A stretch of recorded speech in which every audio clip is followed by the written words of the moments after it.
በህይወት ጉዞህ ላይ ምድር ላይ ስትኖር ጨማሪ እንጂ ጭማሪ እንዳትሆን፣ አጋዥ እንጂ ሸክም ላለመሆን ጥረት አድርግ። ነቢዩ መሐመድ ሰለላሁ ዐለይሂ ወሰለም ሕያው በሆነው ንግግራቸው ላይ ከላይ ሆና የምትሰጥ እጅ ከስር ከምትቀበል ትበልጣለች ይላሉ።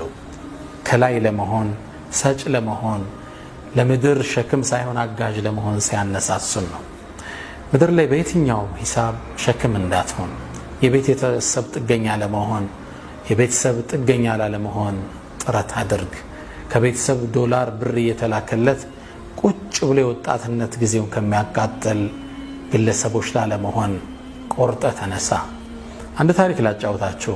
ኢማም ኢብራሂም ኢብኑ አድሃም በእስልምና ውስጥ ካለፉ ትላልቅ ምሁራኖች ውስጥ አንዱ ናቸው። ታዲያ እርሳቸው የቅርብ ጓደኛና ተማሪ አንድ ግለሰብ አለ። ይህ ግለሰብ ለንግድ ተንቀሳቀሰ። ቅፍለቱን እየመራ ለንግድ ወጣ።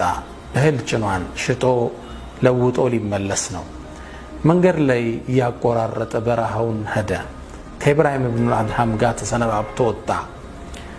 በረሃውን እያቆራረጠ ትንሽ እንደሄደ ደከመውና ዛፍ ስር ጥላውን ተደግፎ ቁጭ አለ።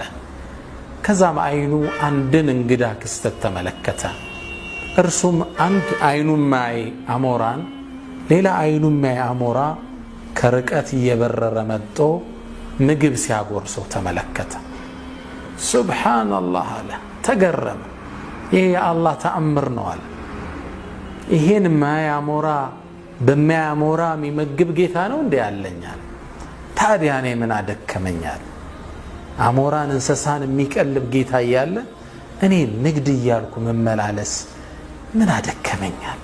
ቤቴ ቁጭ አልልም? ጀሊሉ ያመጣው ይላል። የያዘውን ቅፍለት እየመራ እንደገና ወደ አገሩ ተመለሰ። ንግዱን ትቶ ወደ አገሩ ሲገባ ታላቁን መምህር ኡስታዝ ኢብራሂም ኢብኑ አድሃምን አገኛቸው። ከምን ጊዜው ተመለስክ? መቼ ሽጠህ ነው መቼ ተመለስከው አሉት። አይ ነገሩ እንደሱ አይደለም፣ ነገሩ ሌላ ነው አለና ያየውን ክስተት አጫወታቸው። እኔማ በረሃውን አቆራርጬ ስሄድ እንዲህ ተመለከትኩ። ስለዚህ ውርን አሞራ የሚመግብ ፈጣሪ እያለ እኔ ቤቴ ቁጭ ብል ሪዝቄን ያመጣው ይላላቸው። ኢብራሂም ኢብኑ አድሃም አመለካከቱን ቀየሩለት። ትክክል ነህ አሉት። የትም ቦታ ብትሆን ሪዝቅህን አላህ ያመጣዋል። ነገር ግን አንተ ለምን ውሩን አሞራ ለመሆን ፈለግክ አሉት።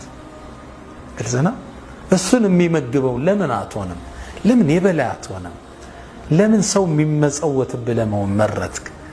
ለምን ከላይ አትሆንም? ከታች ለመሆን ለምን መረጥክ አሉት። ግለሰቡ አስተሳሰቡን ቀየረ። በጣም ተነካ። ግንባራቸውን መጥቶ ሳም አደረገና ኡስታዜ ወይ አላህ ያቆያችሁ አላቸው። ወደ ንግዱ እንደገና ተመለሰ። በህይወት ጉዞ ላይ መቼም ቢሆን በላብ ለማደር ጥረት አድርግ።